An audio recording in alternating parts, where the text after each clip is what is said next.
Our next comic.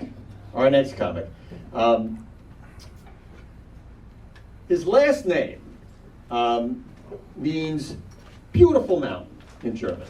So, feast your eyes on this mountain of a beauty, Eric Scheinberg. Thank you. The mountain of beauty has arrived. My name is Eric. I identify as a male bald Jew. I just figured I'd give you a heads up because I know everyone loves the Jews. So I'm one of those people who has a lot of guilt. Like if something goes wrong in the world, I believe it's my fault. Let me give you an example. So I went to the Ohio State University. I know that makes me sound like an elitist white douche, but that's actually how you pronounce the school's name. But back in 2011, there was a major scandal the football team was involved in where they were selling memorabilia in exchange for tattoos. I know, that was a scandal back in 2011. But it was a big deal. The head coach was fired, football players were suspended, and the team sucked. So a couple weeks after this went down, I had my birthday party, and one of my friends who was there happened to go to a rival university. So we're talking a little bit about it, and at the end of our conversation, he says so smugly, "You'll never hear anything like that happening at my school." And I was just like, fuck you, man, you know? Because I care so much about sports, it just pissed me off. So a couple hours later, the cake comes out, I'm still fuming, and right before I'm about to blow out the candle, someone says, "Make a wish." So underneath my breath, I say, "I hope the worst fucking thing is happening at Penn State University." I saw a guy with a Penn State hat here. I got harder than Jerry Sandusky in a daycare center. Oh shit, thank you for coming, I really appreciate it. But you know, I gotta be honest, I felt a lot of guilt about it. So I'd like to apologize to all those poor molested children. Not sure what God was listening to my prayers, but I did not expect a Catholic Church special. So to make up for it, anytime someone says be careful what you wish for, I magically appear out of thin air like Jiminy Cricket. And I tell them that story. And the reaction's always the same. It's like, where the fuck did you come from? And that's a horrible story, you bald Jew. So I got the guilt of raped children on my head, similar to the guilt I feel as a Jew, because Jews have been blamed for everything since, I don't know, the Stone Age. In fact, this is not even a joke, archaeologists have just discovered that dinosaurs refer to the rock that took them out as Sydney Asteroidstein. Okay. Thank you for laughing. That joke was 10 times funnier when I was high. I just pictured this asteroid with a fucking yarmulke on its head and a bunch of like half-dead dinosaurs saying, "Jews will not replace us. Jews will not replace us."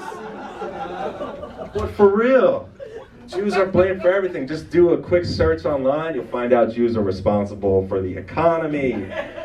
Jews are responsible for traffic, airline delays, global warming, somehow Mexicans. And it just takes a toll on you, you know? Anytime I hear something needs to be made great again, I think, oh shit. What did we ruin now? But I'm honestly sick of it. I had enough of the anti-Semitism. It's just enough already. So I have a movement with a slogan that we can all get behind. #MeJew. All right. Somehow I know that's not going to trend anytime soon. So I think my guilt in the Judaism department is a little extra, and it's because of something that happened when I was a young boy. It doesn't have anything to do with Penn State or anything like that, but it does have to do with sports because, as I mentioned earlier, sports mean a lot to me, and my first love was the New York Knicks. And I'm talking about the 90s, early 2000s New York Knicks. Not this team of retards that they've been putting out on the floor for the last 15 years. All right, let me back up. I know it's offensive to mentally challenged people to compare them to New York Knicks. But My favorite player back in the day was this guy named Allen Houston. I loved this guy. He was a great shooter. I had his poster on my wall. And as the biggest fan as I was of his, he was an even bigger fan of Jesus. Like, this guy loved Jesus. It was almost like in a creepy way. Like, I remember him hitting the game-winning shot against the Miami Heat, and he described it as like touching Jesus. Even Jesus had to be like, "No, man, you ain't touching me." My version of Jesus sounds like Tracy Morgan, okay? Try to touch me, I'm gonna get you pregnant. So, Allen Houston, he found out that one of the internal reporters on the team happened to be a Jew. And for whatever reason, he just decided to question him. Why did the Jews persecute Jesus? They have his blood on his hands. And then he quoted some really, really violent Bible verse. He said this in New York, or as I like to call it, Jew York, motherfucker. Or as he probably likes to call it, Jew York, motherfucker. But I remember reading this as a kid, and I was just so confused. Like, what's Allen Houston getting at here, you know? I had a lot of Christian friends, but I didn't know a lot about the history of the religion. And then I just did a lot of research, and then it fucking hit me. Holy shit. Did we kill my favorite player's favorite person? It like fucked me up. As someone who already had a lot of guilt, I just started thinking of all the other Christian characters, and I just remember questioning my dad. I was like, "Dad, what happened to Santa? How did he die? Was that us too? Did we pay Rudolph off on one foggy Christmas Eve? Is the reason why we're making the weather warmer is so Frosty won't come back? And why did we kill Jesus in the first place? Is it because he has an amazing birthday party every year where all his followers get to go to while we have to eat with Chinese people?"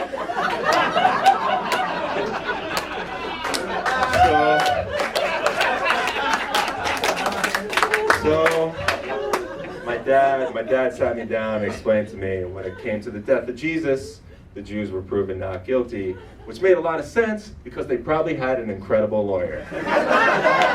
That's a great Jew joke right there. Thank you. So I still felt a lot of guilt about it, and something happened recently that made me feel much better. I went to a bachelor party for a buddy of mine, and it was like an international bachelor party because there was guys from all over the place.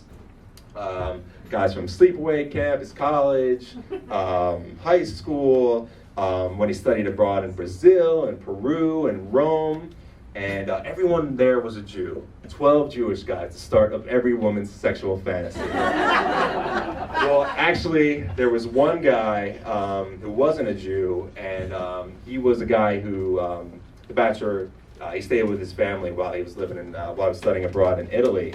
And this dude came prepared. He came with the biggest crucifix that I've ever seen. It was like he knew he was going into enemy territory.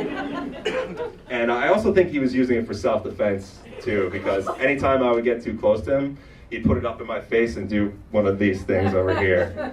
So on the last night, a cabinet came crashing down. And when we woke up the next morning, we were all freaking out. You know, because we wanted to get our deposit back because Jews. Okay. Come on, Jews are cheap. All right, we want to get our deposit back. Come on. All right. You know. So we're all trying to put this thing back together, and it's just a comedy of errors, just one failure after another. And at one point, one of the guys had his mother on FaceTime because Jews. God forbid he ignores a call from his mother. That's considered a Jew-on-Jew crime in our religion. So he has this woman on FaceTime, and she's from Long Island. So a Long Island Jew is one of the most aggressive in the wild. Similar to the Staten Island Italian. They're extremely tough to deal with, especially with a hangover. So she's yelling at us, just giving us instructions. Move it to the left. Move it to the right. It's still crooked. And it just reminded me of my childhood when something would break in my household. My mom would always try to get my dad to fix it. but no matter how little the repair was, he would always make it worse. And it would always end in the biggest fight with my dad handing over the hammer and saying, "You do it!" So I just picture that these guys had the same relationships with, or the same issues with their dad as well. So finally the Italian guy comes in. I don't know where he was. I'm guessing he was bathing himself in holy water, trying to get the scent of Jew off him. But he comes in and he fixed the thing in like 2 minutes, you know? And as he's doing his victory lap, I see his crucifix swinging back and forth. And I see Jesus and with his sexy abs, and all the guilt just left my body, because it was at that moment when I realized there's no way the Jews crucified Jesus. We're not handy enough.